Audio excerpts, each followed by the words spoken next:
She took a break to find herself slept with other men for 6 months, came back begging. I said, hello everyone. Dear listeners, please share your thoughts in the comments section below. And don't forget to like, share, and subscribe. Now let's begin the video. Using a throwaway for obvious reasons with certain specifics modified to preserve anonymity. She took some time off to find herself, sleeping with other guys for 6 months, then came crawling back, pleading. I said no. What happened next pretty much stunned her into silence and gave her exactly what she deserved. I gotta get this off my chest because keeping it bottled up is driving me insane. 5 years. That's how long I, 29-year-old Mike, spent building a life with someone who threw everything away chasing some stupid self-discovery trip. She's 27.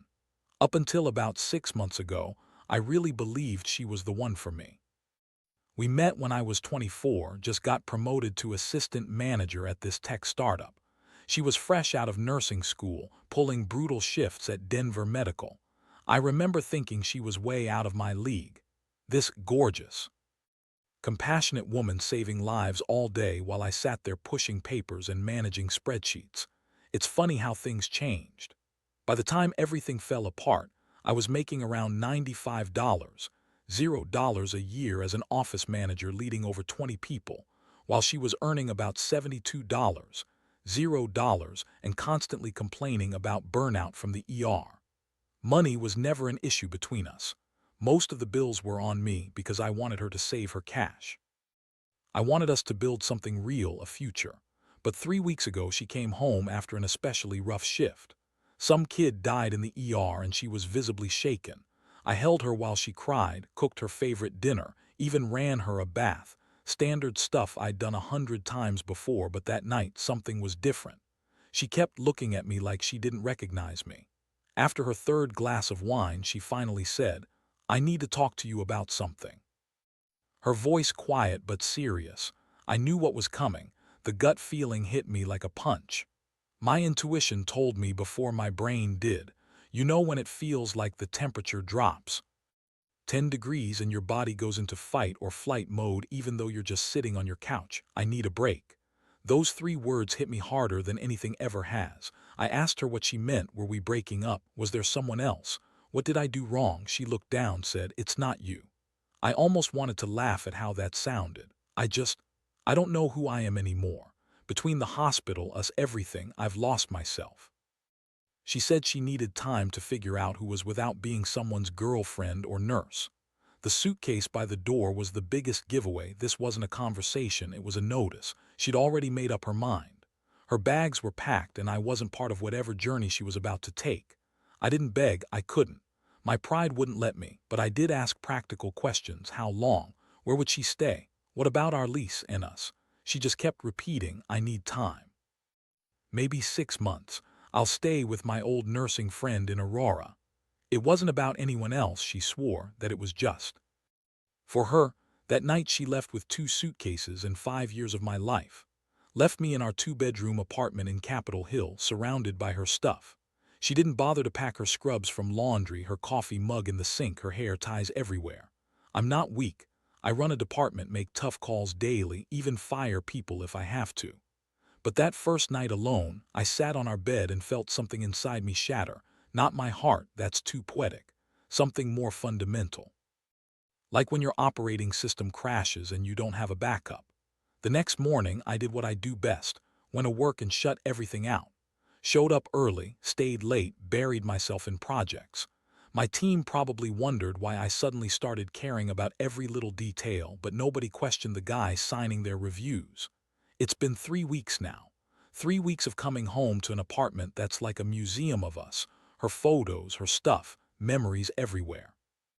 3 weeks of mutual friends asking where is, and me telling them she's taking some time for herself. 3 weeks of obsessively checking her Instagram every night like some addict. That's where it gets interesting or frustrating. Instagram used to be pictures of her in scrubs after shifts, exhausted selfies, hikes in Rocky Mountain National Park, dinner dates, normal stuff. Then, about a week after she left, everything changed. First, she started posting new workout pics. Maybe she's hitting the gym to cope. Then came photos of nights out, Dresses I'd never seen, clubs we never went to, dancing with strangers I don't recognize. Fine, she's exploring, finding herself, whatever that really means. But then last night I saw a post that made me write this whole thing out.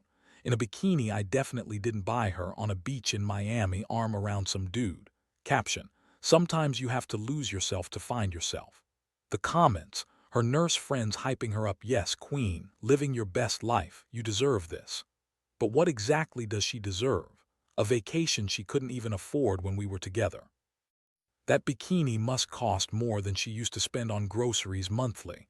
And in the background I could see a bottle service setup. I'm no dummy.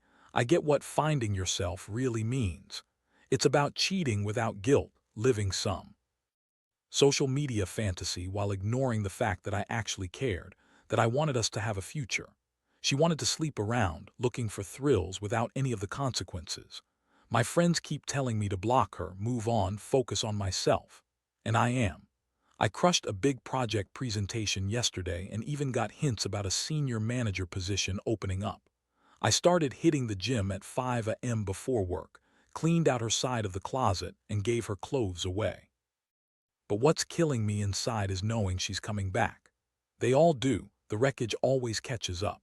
When her money runs out, when those random guys stop answering, when she realizes her self-discovery was just a cover for stupid choices, she'll come knocking. And I have to be ready not to take her back, hell no. But to let her see what she threw away, that 5 years of love, stability, growth. I'm not petty by nature. I handle teams, solve big problems, create solutions. But there's a part of me, a part that's growing stronger every day, that wants her to feel what I feel, what she did to me. That some breaks can't be fixed, some journeys just lead to dead ends. For now I focus on myself, but I'm watching, screenshotting, documenting everything. When this whole mess falls apart, and it will, I want proof. She wanted to find herself, fine, but she's going to lose everything else in the process. Update 1 3 months later, posted from Denver. Holy crap, the support on my last post was wild. For those asking, buckle up, because these past 3 months have been in watching someone self-destruct. Remember when I said was finding herself? Well, turns out that herself is a 27-year-old woman making the decision-making skills of a rookie and spending like she just hit the jackpot. Let me give you the scoop. Month 1. Her exploration phase. She moved from Aurora into a fancy studio in Lodi that costs at least $12K a month.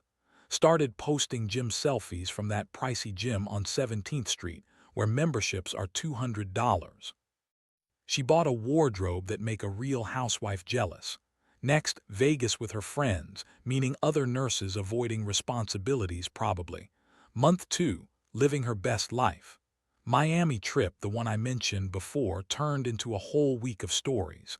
Scottsdale for some wellness retreat that was basically a pool party with models. Proceeded to post random quotes about growth and knowing your worth. And then her tech got upgraded. New iPhone, new MacBook, new everything. Month 3, the mask slips. The luxury posts slowed down. Same few guys kept appearing in her stories, going from exclusive restaurants to bottle service at sketchy clubs.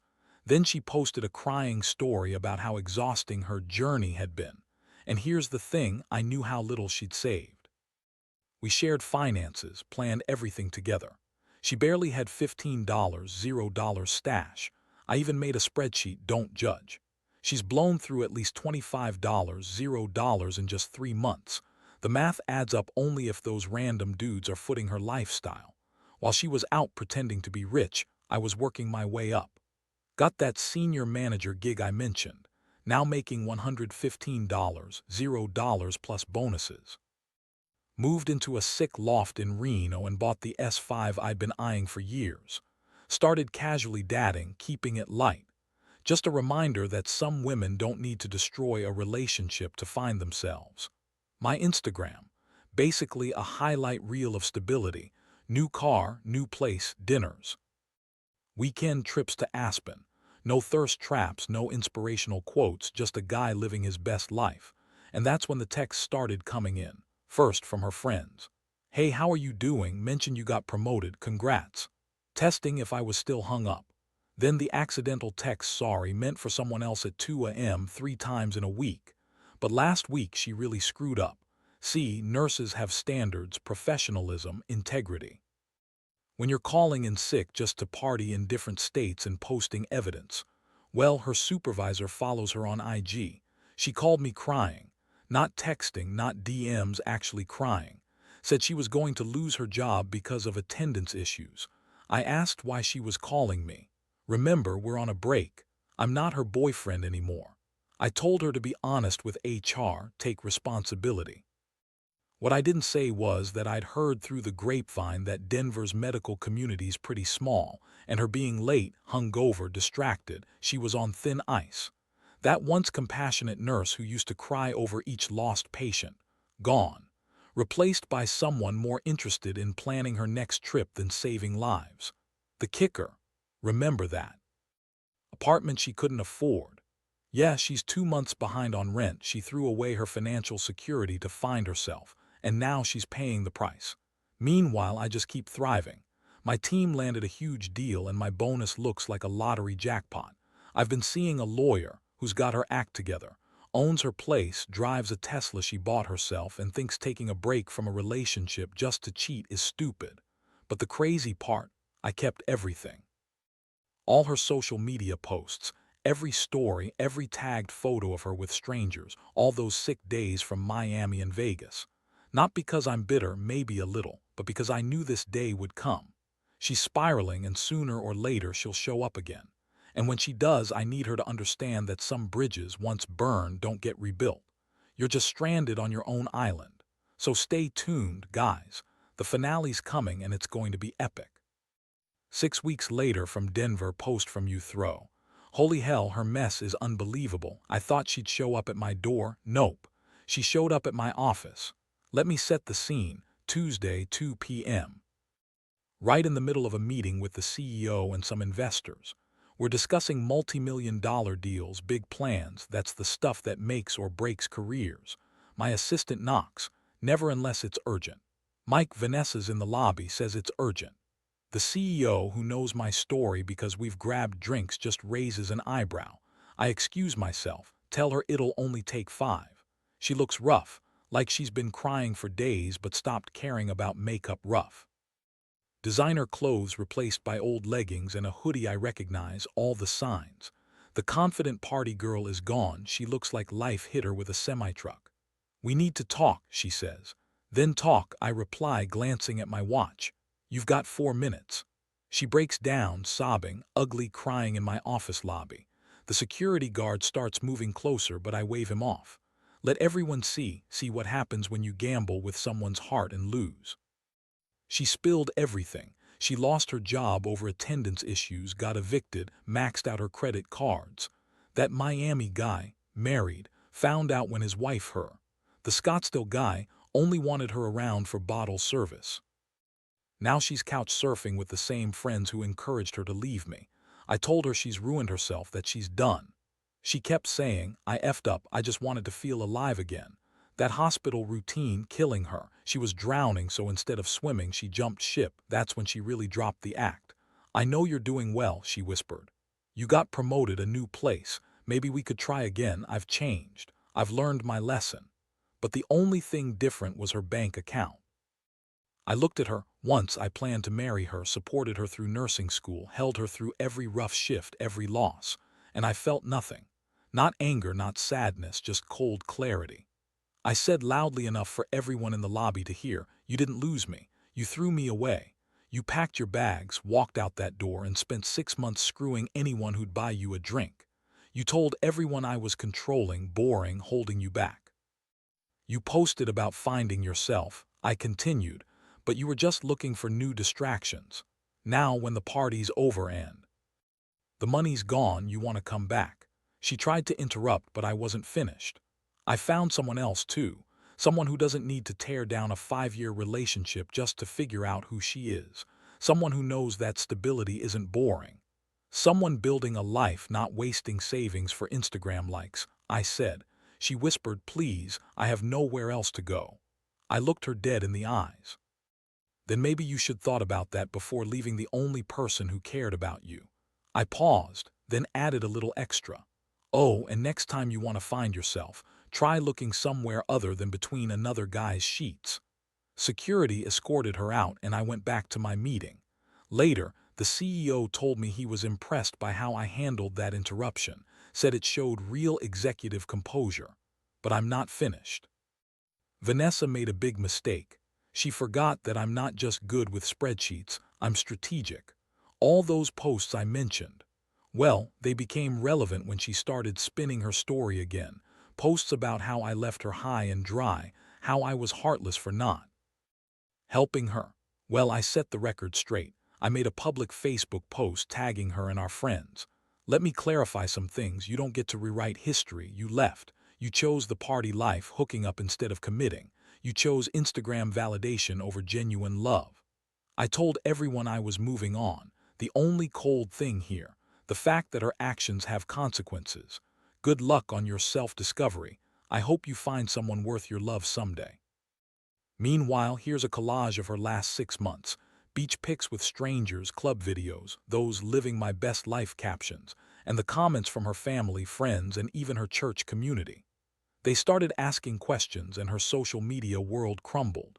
Her sister messaged me privately, apologizing for the lies. Her dad, old school Filipino guy, cut her off completely, said she'd shamed the family. And the married guy from Miami. His wife found my post, connected the dots and filed for divorce, nomming her as well. Karma's a real thing, huh? Now she's back in her parents' house in Colorado Springs. No job, no savings, no prospects. Just memories and the realization that she traded a man who would given her everything for a 6-month party that cost her everything. Me, I'm better than ever. My lawyer and I are planning a trip to Bali. My career's skyrocketing. Life's good when you know your worth and refuse to settle. She wanted to find herself. Well, congratulations. All she found was herself serving drinks at the company parties she was once too good for. I'll tip her, because she gave me the biggest lesson of all. The moment you see who someone truly is, believe them the first time. Final chapter posted from Denver 2 months after. This is the end, the grand finale. After my last post, she disappeared off social media. Mutual friends said she was focusing on healing, but honestly, I didn't care. I was busy closing deals, getting raises, and making my relationship with official. Then 3 weeks ago, I got a text from an unknown number. It read, "Hi, this is Mom. I know you probably don't want to hear from us, but I want to apologize. She's realized she was wrong. You were good to her." I didn't reply, no point, but wasn't done. Last week, she emailed me from my work email. Subject, "You were right." It was long, a mess of self-pity, regret, and explanations. She claimed she'd started therapy with what money. Admitted she had deep commitment issues from childhood, convenient, and finally saw that she'd lost the best thing in her life. No changes there, just regret. No asking for forgiveness, just acknowledgement. "I finally understand," she said. "I deleted it, archive. Moving on, here's the punchline, the real twist. Denver's medical community. Small world. When her flameout went viral, it became a cautionary tale. Pulling a nurses started shamming others. Don't pull a became a thing. She couldn't get hired anywhere. Her license was under review for absences, and her name was splashed all over court documents from that divorce. She became toxic professionally, socially, romantically. Meanwhile, and I went to a charity gala, black tie, Denver Art Museum. I was in a sleek Tom Ford suit. She was wearing a dress worth more than rent used to be. We sat with some of Denver's big players, tech CEOs, VC firms, you know, the kind of people I once read about. And then I saw her, dressed in a polyester catering uniform, working the event. Our eyes locked. Time didn't pause, music didn't swell, just a moment of clarity. I was there at a table worth 10 grand making moves for my career. She was there serving appetizers to the life she once envisioned but tossed away. She had to serve our table.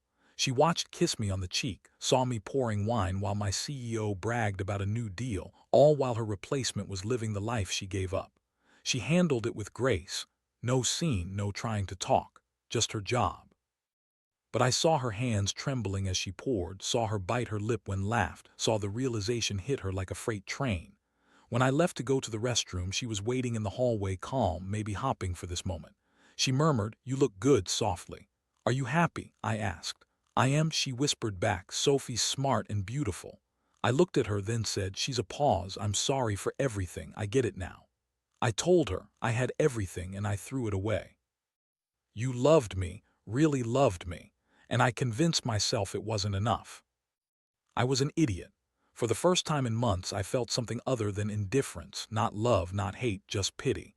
I said, you weren't an idiot, you were selfish. You wanted my stability while screwing around behind my back. I paused. You wanted the safety net while walking a tightrope. When you fell, you expected me to catch you, but I was done being your net. She nodded, tears forming, and whispered, I just wanted to feel special. You were, I told her. To me, you were everything. But that wasn't enough. You needed every man in the room to want you, Instagram likes, the thrill of strangers, the attention. She couldn't answer, just stood there crying silently as the party of her former life buzzed behind her. I left her standing there and went back to my table. Now I'm living with a woman who truly gets me, one who values stability and building something real. I'm planning a future, not burning bridges. But there's one last thing she doesn't realize. The catering company she's working for, they just signed on to do all our corporate events. I oversaw that contract myself. That means next year she'll be serving drinks, and at every single party, every client dinner, every celebration, front row seats to the life she turned her back on. She'll be serving champagne to the man she thought was too boring for her. Some might think that's cruel. I see it as poetic justice. She wanted to find herself. Well, congratulations. She's just serving drinks to the life she could have had. And me? I'm done with this chapter, done with her, with the pain, with the pettiness, with revenge. The best way to get back, they say, is to live well. And brother, I am living better than ever. To every man out there told he's too boring, too stable, too predictable, F that. You're not too anything. The right woman will see your strength, your reliability, and find beauty in it. Don't let anyone tell you building a future isn't exciting. Don't let them convince you loving deeply is less worth than sleeping around. And never ever take back someone who thought the grass was greener, only to find it was just spray paint. I'm marrying next year. We're buying a house in Cherry Hills, starting a family, building the life I always wanted with someone who actually wants to build it with me. And as for, she'll probably be serving champagne at our engagement party. I'll tip her well. I learned my lesson. Because the biggest lesson, when someone shows you who they are, believe them the first time. Peace out, brothers. I've found my queen. And the woman who tried to find herself, she's still lost, serving appetizers to the life she left behind. Thanks for listening. If you liked this story, don't forget to like, share, and subscribe.